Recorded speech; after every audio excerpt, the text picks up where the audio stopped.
Excellent. So, Alex Rayfield, thank you for stopping by. Hey, good morning. Thank you. We're going to just have some fun here today and talk about who you are and the business you're in and what got you here. Okay. First and foremost, let's formally give me the titles of your business, please, because you've got a couple. All right. So my name is Alex Rayfield. I'm the owner of Choice Home Inspections and Elevated Structural Solutions. So from the Choice Home Inspection side, I'm doing home inspections, residential, commercial inspections, new construction inspections. And then from the Elevated Structural Solutions side of my business is for my structural engineering license. I'm on top of being a licensed home inspector in Virginia. I am a licensed professional engineer specializing in structural engineering. Excellent. We're going to get more of that history of the special engineering, but we're going to go way back, as I just said. We're going to go back to when you were just a fetus. So where'd you grow up? I grew up in Montgomery, Alabama. Yeah, born and raised in Alabama. Went to the University of Alabama, Roll Tide, and graduated from Alabama in 2013. Spent 5 years there in the civil engineering department, working for a geotechnical professor, and also doing what's called a cooperative education assignment, where you go to school a semester, you work a semester, go to school a semester, work a semester. And I did that with a geotechnical testing laboratory that was in Tuscaloosa. So you're doing a lot of geothermal or just more geotechnical from Yeah. So did a little bit of geothermal for some high-end clients, and then also the university was installing some geothermal systems as well. And then mostly it was soil and materials testings was the majority of the job. Got into a little bit of design work towards the end. Obviously, as you progress through your schooling, you know a little more. Then after that was over, like I said before, went to work for one of the professors on campus. Was his TA as an undergrad, and worked with him to help the state of Alabama update some of their GIS systems, and also help with the overhaul of some structural building codes, because I was there during the time that the April 27th, 2011 tornado came through Tuscaloosa.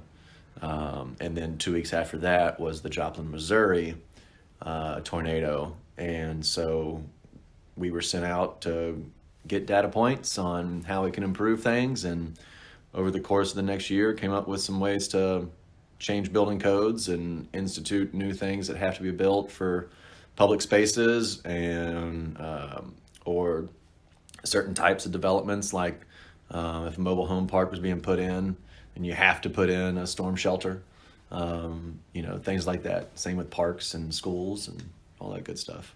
So the biggest takeaway is kind of going back to and having a shelter that you can easily get to during the moment of Exactly. Yeah. A lot of people stay put because they don't know where else to go, and so to have a secured structure close by, within, I forget what the actual physical limits from away from your development or your house or anything like that, what it has to be, but just to have that option there, has saved a lot of lives already. Is it a time limit? Is that how they determine the distance? Exactly. Okay. Yeah. How fast you can get there? Exactly. By the time that the tornado warning siren goes off to, lack of a better word, impact, there's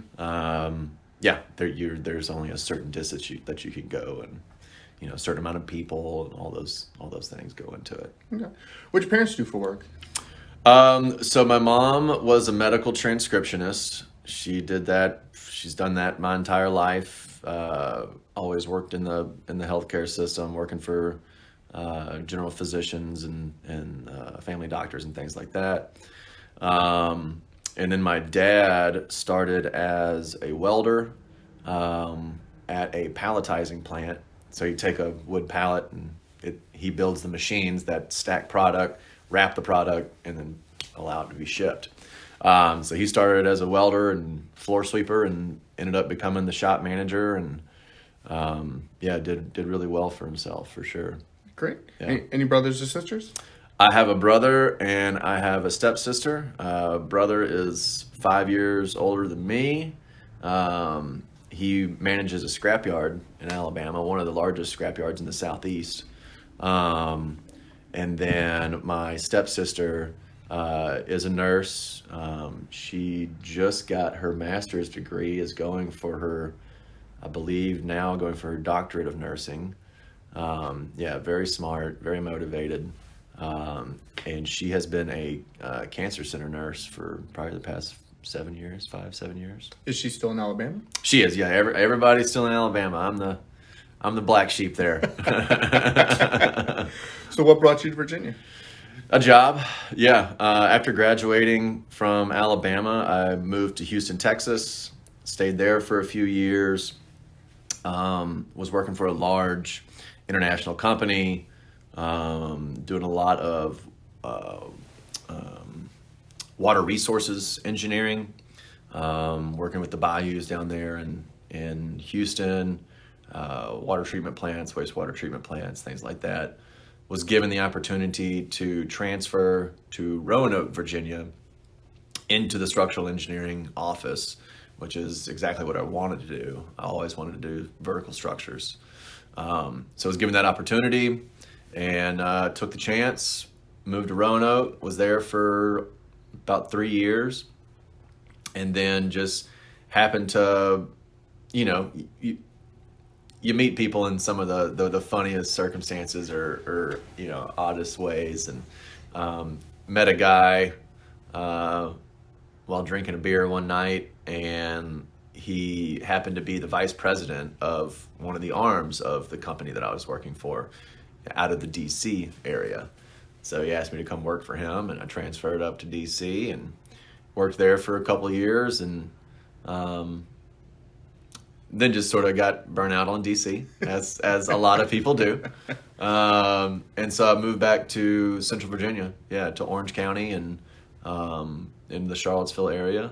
And during that time, that's when I came up with opening up my own business. What made you come towards the Orange in Central Virginia out of leaving DC? Yeah, so on top of, building things and moving around the country, when I was in Houston, I took up the sport of skydiving. A friend of mine in college, Brennan Cox, he passed away in college, and when I went out to his funeral out in Dallas, I was sitting around with his dad and learned that he was a skydiver. Him and his dad were. And I was like, well, that's pretty cool. Like, didn't know civilians could do that. So I told him, like, hey, once I graduate, get some money, I'm going to go do a tandem jump. And ended up doing a jump, got hooked, got my license. And since then, I'm an AFF instructor, which is like the school that you go through to get your license. I'm a tandem instructor. Worked as an assistant manager at Skydive Orange. So that's sort of what brought me back to Central Virginia, was Skydive Orange. Wasn't ready to leave that place, and lots of good things there. So, how many jumps do you have? Right at 1,000. Yep. Any broken bones, twisted ankles? What do you got? Yeah, broken a couple bones, but that nothing crazy serious. It'll stop you from doing it? No, absolutely not. Yeah. I went through where Orlando, went to one of those stupid fans. Yeah, the iFly, yeah. And tried that, and outside you're like, well, that seems pretty straightforward, and then once you're inside, you're like, little movement has me turned over. Yeah, like, exactly. All right, let's do this. Something else. Yeah, it's a little harder inside a 14-foot glass tube. Yeah, with 6 other people. And you're like, I don't know. What'd you want to do when you were 5? Did you want to be an engineer? When I was 5, I can give you what everybody says and go be an astronaut and all that good stuff. Growing up in Alabama, you got NASA in Huntsville, so that was always on everybody's plate. Watched a lot of Space Camp as a kid. Yeah, oh yeah, exactly. When it was 5, it was a baseball player. It was always a baseball player. Very nice.